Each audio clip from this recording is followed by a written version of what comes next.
Hello student, class 10th वालों के लिए एकदम बहुत ही इम्पोर्टेंट क्वेश्चन पेपर लेके आ चुका हूँ। 7 मार्च को आपका सामाजिक विज्ञान का पेपर है, आपको पता होगा। तो इसीलिए मैं आप लोगों के लिए एकदम वेरी इंपॉर्टेंट वीडियो लाया हूँ। इसका कोड 824 डिजिट, ये पेपर का कोड सामाजिक विज्ञान आपका पेपर है। ये 100% है कि जितने क्वेश्चन है 100% आएंगे। इसमें आपका 70 में 70 इस क्वेश्चन पेपर से 70 में 70 पक्का हो जाएगा। तो इस क्वेश्चन पेपर को आपको पूरा देखना है। ये पेपर अगर आप लोग पूरा देखते हैं तो आपका 70 नंबर फिक्स है। और ये आपका समय 3 घंटा 15 मिनट में पूरा पेपर सॉल्व करना है। उसके बाद फिर आप लोगों को क्या होता है कि सामान्य निर्देश ऐसे दिए जाते हैं, जिसमें आपको देखिए प्रारंभ के 15 मिनट परीक्षार्थियों को प्रश्न पत्र पढ़ने के लिए निर्धारित है। ऐसे ही आपको सारे निर्देश दिए जाएंगे।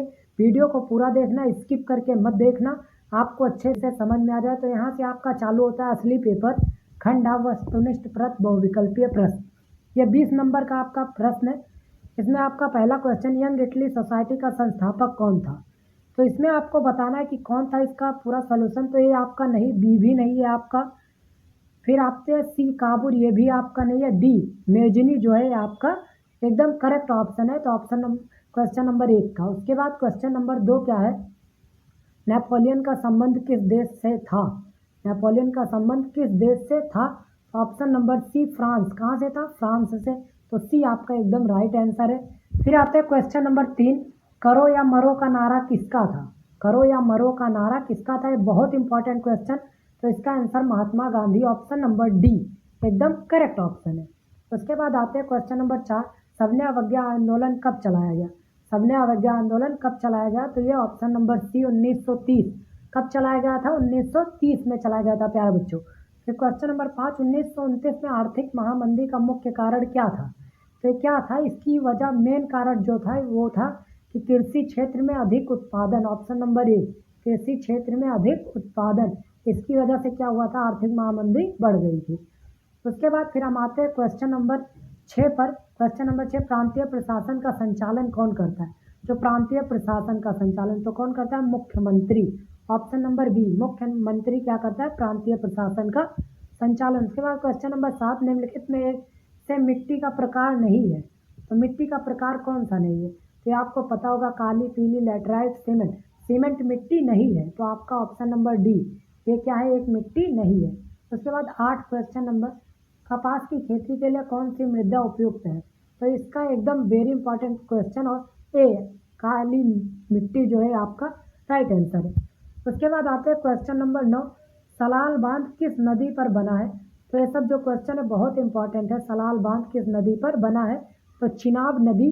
चिनाब नदी आपका ऑप्शन नंबर बी एकदम करेक्ट आंसर है। प्यारे बच्चों, फिर आते हैं क्वेश्चन नंबर 10, प्रोजेक्ट टाइगर किस वर्ष प्रारंभ किया गया। प्रोजेक्ट टाइगर तो कब प्रारंभ हुआ था, ये बहुत इसी क्वेश्चन आप लोगों को पता भी होगा। A option number 1973। 1973 में आपका शुरू हुआ था। उसके बाद क्वेश्चन नंबर 11, निम्नलिखित में से किसे औसत आय भी कहते हैं। तो औसत आय प्यारे बच्चों किसको कहते हैं, जिसमें प्रति व्यक्ति आय, प्रति व्यक्ति मतलब हर एक व्यक्ति की आय से। ऑप्शन नंबर सी आपका एकदम करेक्ट ऑप्शन है। फिर आते हैं प्यारे बच्चों क्वेश्चन नंबर 12, कौन सा क्षेत्र सबसे अधिक रोजगार देता है। तो रोजगार कौन सा क्षेत्र देता है, तो प्राथमिक। प्राथमिक के अंतर्गत सबसे ज़्यादा रोजगार मिलता है, ऑप्शन नंबर ए सही है। फिर आज आते हैं प्यारे बच्चों हम लोग क्वेश्चन नंबर 13 पे। तो वहाँ पे हमें क्या पूछा गया कि निम्नलिखित में से कौन सा संघीय सूची का विषय नहीं। तो संघीय सूची का विषय आपका क्या नहीं है, रक्षा। रक्षा जो है संघीय सूची का विषय नहीं है, ये ध्यान रखना प्यारे बच्चों। फिर क्वेश्चन नंबर 14, विभिन्न स्तरों पर सत्ता का बंटवारा कहलाता है। तो क्या कहलाता है, सत्ता का बंटवारा किस सरकार में होता है, तो संघीय सरकार में होता है। ऑप्शन नंबर सी संघीय सरकार, ये आपका राइट आंसर हो जाता है। फिर 15, निम्नलिखित में से संघात्मक शासन कहाँ नहीं है।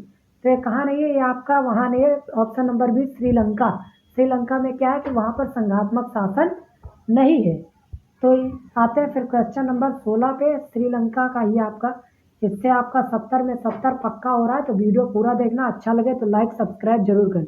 16, सुंदरवन राष्ट्रीय पार्क किस राज्य में स्थित है।